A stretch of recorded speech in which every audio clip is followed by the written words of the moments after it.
Menurut Pak Sam sendiri, sudah adakah kadar-kadar yang mulai bermunculan? Saat ini kita sedang melakukan inventarisasi, Penjaringan. penjaringan.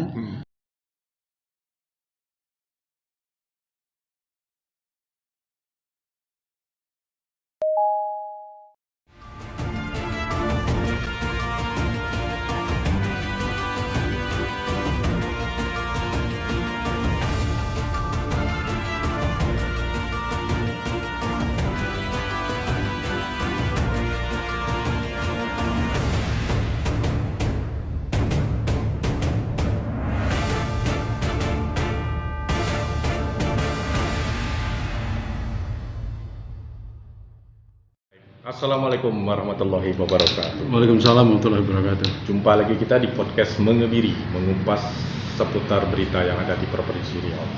Saat ini Partai Persatuan Pembangunan saya bilang cukup turun drastis lah ya, dibandingkan dengan periode sebelumnya, karena kita bisa melihat dari kursi yang ada di DPRD Kota Pekanbaru yang dulunya 4 sekarang menjadi 1, sedangkan provinsi begitu juga, yang jadinya 6 tinggal 4 atau 5 gitu. Nah, saat ini kita akan membahas tentang Partai Persatuan Pembangunan. Sudah ada Ketua DPP Partai Persatuan Pembangunan, Pak Samsuri Rijal. Assalamualaikum, Pak. Waalaikumsalam warahmatullahi wabarakatuh. Sehat, Pak? Alhamdulillah. Lama tak jumpa nih. Kita santai aja nih Pak podcast Pak. Jadi kita tidak perlu terlalu tegang di sini. Nah, Pak Samsuri Rijal, kan saya ucapkan selamat kepada Pak Sam yang telah ditunjuk sebagai Ketua DPP yang ada di Jakarta. Semoga amanah juga dan bisa membangkitkan Partai Persatuan Pembangunan khususnya yang berada di wilayah Riau sendiri. Nah, Pak Sam, melihat fenomena yang ada di Riau khususnya Partai Persatuan Pembangunan ini, apa yang terjadi sebelumnya? Bisa Bapak jelaskan? Baik, Bapak dan saudara-saudara sekalian yang berbahagia, apa yang menjadi sorotan banyak pihak ya, berkaitan dengan turunnya jumlah perolehan kursi Partai P3, baik itu secara nasional maupun di tingkat provinsi, secara nasional juga, bahkan tidak saja di Provinsi Riau dan tingkat kabupaten, tidak saja di Riau tapi juga di tempat-tempat lain. Banyak orang memperkirakan hal-hal tersebut dikaitkan dengan apa yang terjadi baru-baru ini terhadap P3. Misalnya pada saat yang bersamaan, hal yang tidak bisa disembunyikan lagi adalah karena tertangkap tangannya Ketua Umum Romeo Hurmuzi OTT oleh KPK. Itu 1 bulan menjelang pemilihan pada tanggal 17 April tahun 2019 yang lalu. Kemudian banyak juga penyebab-penyebab lain. Tapi kalau saya mengatakan khusus untuk Provinsi Riau, penyebab itu tidak semata-mata itu. Memang secara keorganisasian Partai P3 memang setelah Romeo Hurmuzi diserahkan kepengurusannya kepada PLT, kemudian apa yang terjadi di Provinsi Riau ketika Ketua Umumnya Pak Aziz Zainal menghadap Allah SWT meninggal dunia dan dipercayakan untuk PLT-nya kepada Pak Mursini, terjadi semacam stagnasi dalam manajemen kepengurusan partai.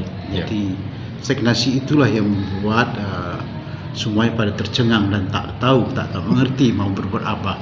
Itu yang kami melihatnya, sehingga pada hari H pemilihan itu kita sudah terbingung-bingung saja seperti ayam kehilangan induk. Termasuk juga kesiapan saksi daripada caleg-caleg kita yang bertarung ketika itu, karena Pak Romeo Hurmuzi ketika itu menjanjikan untuk menyiapkan saksi dari DPP berkaitan dengan pendanaan. Nah, itu sama sekali tidak ada. Sama sekali tidak ada, dan itu memang tak sempat untuk berbicara soal itu lagi. Jadi masing-masing kita berbuat untuk masing-masing sendiri. Berarti jatuhnya memang kita individual ya. Jadi banyak hal yang menjadi penyebab, di samping juga soal eksternal yang tadi itu, tertangkap tangan, atau di sisi lain dikatakan P3 sebagai partai penista agama, itu hal-hal luar. Tapi internal partai juga begitu.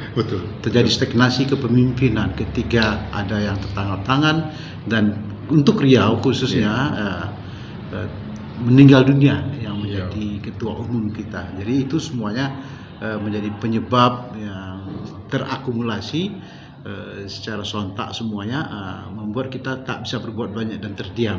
Dan apa yang terjadi, semuanya pada turun seperti di Bengkalis dari 3 menjadi 1, kemudian ada di provinsi dari 6 itu menjadi berapa? Jadi 4 ya. 4. Kemudian di kota Pekanbaru dari 4 menjadi 1. Ya, ini contoh-contoh betapa hal ini memang sangat dirugikan. Tapi ke depan insya Allah kita akan berpikir lain. Ya, nah langkah-langkahnya, mungkin apakah kita ada di provinsi sendiri, apakah ada nanti musyawarah daerah untuk pemilihan ketua barunya? Ya, jadi berkaitan itu, ini dikaitkan dengan Muktamar ke-9 tahun 2020 yang lalu, tepatnya tanggal 18 Desember, dengan terpilihnya secara aklamasi Pak Suharto Monoarfa menjadi ketua umum Partai P3. Dan kemarin telah dilaksanakan semacam islah P3 dengan Pak Jan Farid. Jadi artinya dalam hal ini Pak Jan Farid memberikan dukungan penuh untuk P3 ke depan. Dan apa yang menjadi konsep daripada ketua umum kita yang baru ini, Pak Suharto menginginkan kita akan menjemput kemenangan pada 2024 itu. Oleh karena itu pada hari ini tadi kita coba melihat dari dekat apa yang dimiliki oleh para banom kita. Banom itu adalah badan otonomi kita yang pada umumnya itu P3 punya 4 banom. Jadi wanita Persatuan Pembangunan, kemudian Angkatan Muda Ka'bah, kemudian GPK juga ya.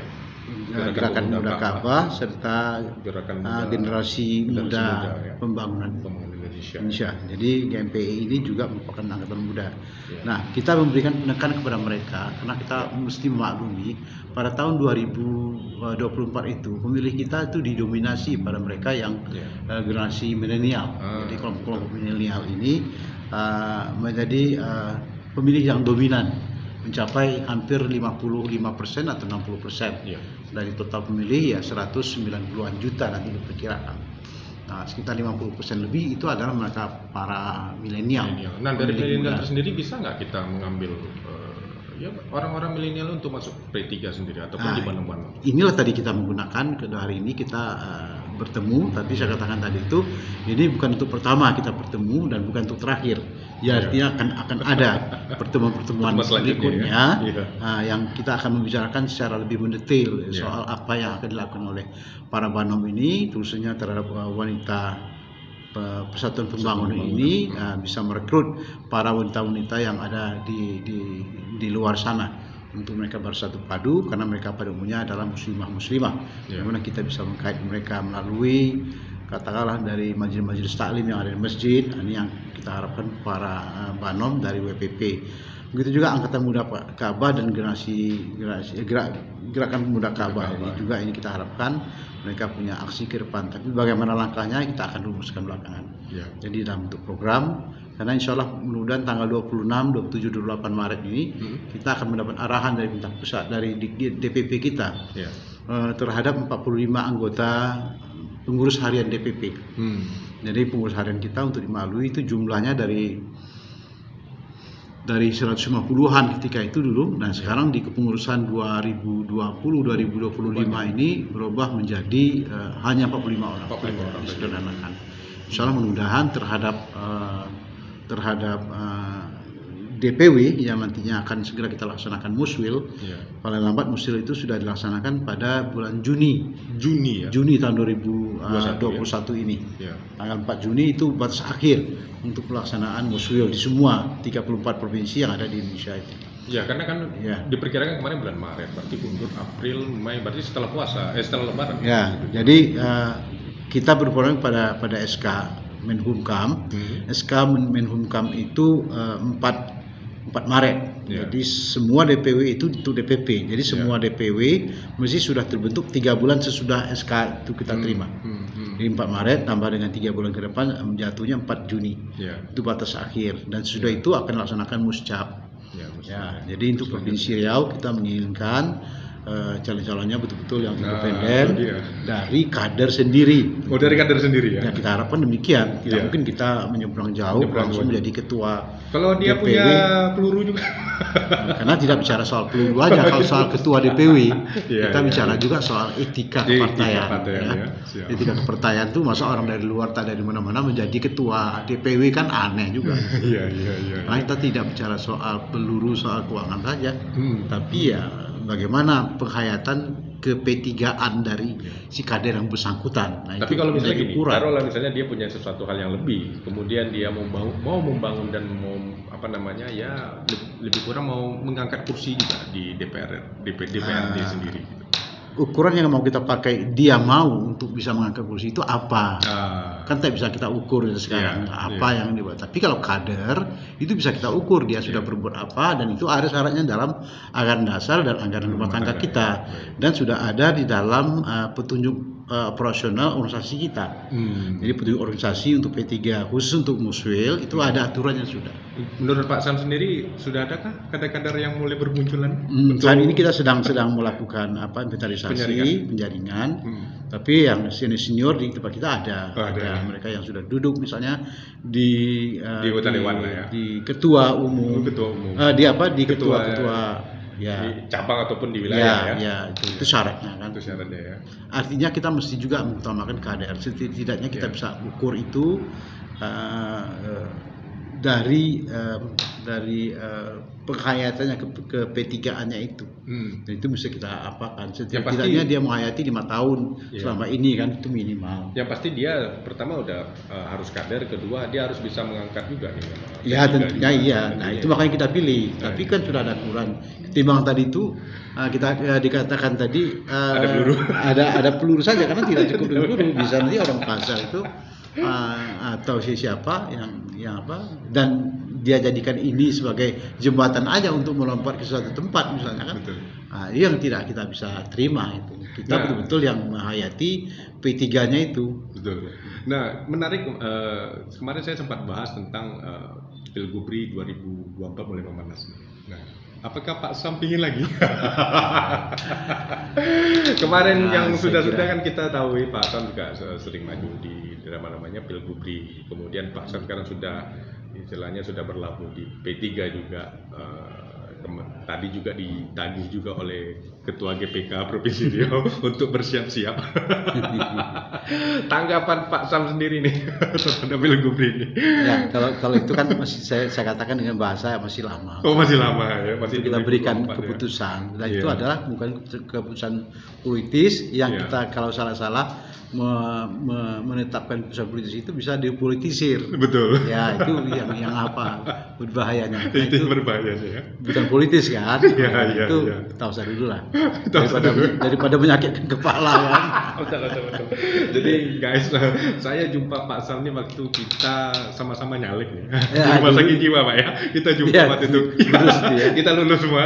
Kemudian yang kedua kalinya kita ketemu lagi di pengadilan negeri ini. Iya, Bikin urusan SK. juga. Iya. Sama-sama urusan partai. Dengan Pak Boy juga ya. Iya. Tapi kita beda baju waktu itu. Baik pemirsa, itu tadi bincang-bincang saya dengan Pak Samsuri Rijal, Ketua DPP Partai Persatuan Pembangunan. Kita berharap bahwa P3 untuk kedepannya dipimpin oleh Pak Ketum ya, Pak Harsono. Suharsono ya, bisa mengangkat marwah kembali Insyaallah. dan bisa membawa khususnya kursi ya, yang di DPR RI juga, di DPRD kota dan di kabupaten ataupun kota media. Saya Eka Saputra mohon izin. Wassalamualaikum warahmatullahi wabarakatuh.